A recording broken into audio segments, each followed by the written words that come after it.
This week, the Torah portion is about blessings and the opposite of blessing. And the opposite of blessing we call a curse. And the Torah is very, very graphic about what happens when a situation comes up that is a curse. And one would imagine that reading the curses would put a person into a state of negativity and fear. And yet,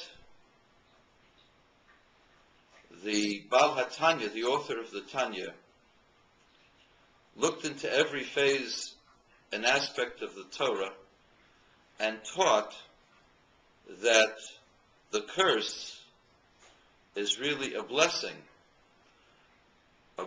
such a great blessing that it could only be expressed through negativity. And this leads me to a very, very famous Hasidic maxim, which applies to exactly what is going on in this week. We believe that the events of the world are governed not by outside forces, but by the Torah.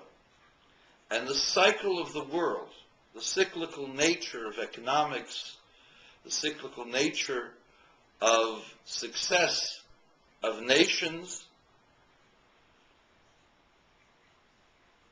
is found in the readings of the Torah. As we read the Torah, the events that take place in the world parallel those readings. So it's not surprising that the Torah portion, which talks about impending national catastrophe,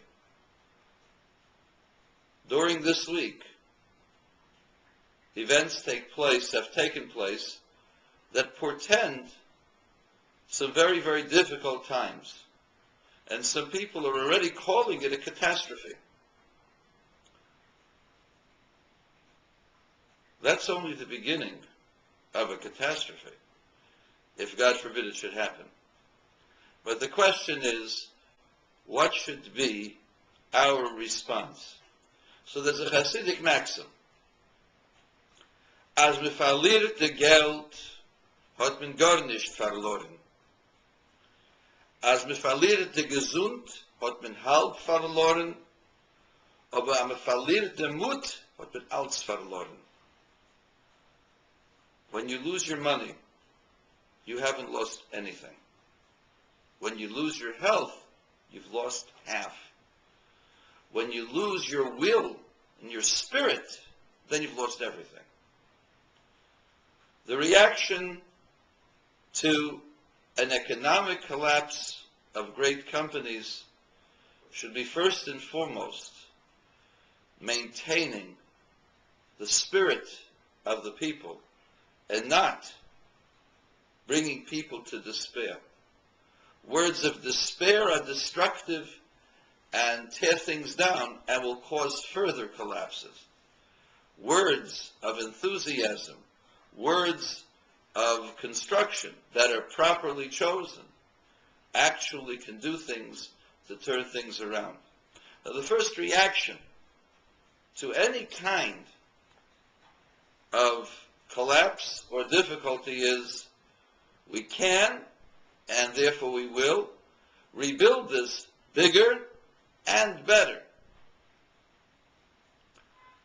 Yesterday, I had the privilege of being at a dinner in honor of people in Eretz Yisrael who have faced difficulty, and in the face of economic hardship and the deterioration of a municipality, pooled their talents not just to address the problem, but to make the problem into the source of new revenues and new building and new expansion.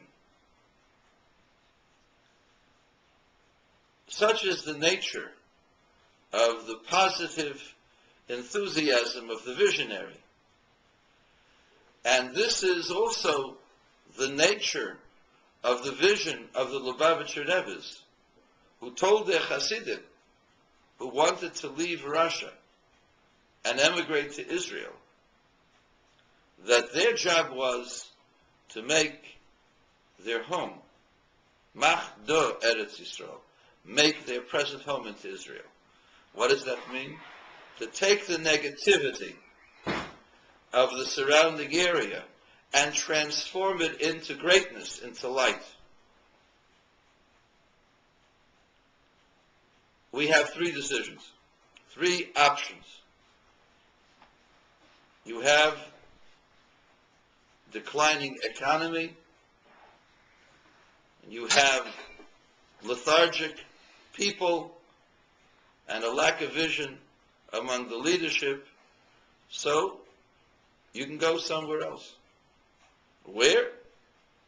Maybe there's some better places. Maybe go from state to state where there are better places. Or, despite the difficulties, you can go on and ultimately succeed despite the things that are going around you. That's a better option. But the best option is to take the difficulties, take the areas which are hardest hit, and transform them into productive and great places. Take the negativity and make something positive about the negativity. Take the declining cities, the urban areas, and make them places where people want to visit and invest their monies. Make those places places of great expansion of new industries. Make these places places of innovation. Transform the map from declining areas to burgeoning areas. Transform the negativity into the positive, and you will have a turnaround, an economic turnaround. There is no reason to despair. In despairing, a person becomes negative, and that leads to further collapse. One must be truthful, however, to see exactly what is going on, because you must be able to assess the problem. But you also must assess and realize the tremendous blessing that people have in terms of their talents, the assets, and the abundant blessing that God has given, and on top of which, the abundant blessing that God gives when there is cooperation between peoples.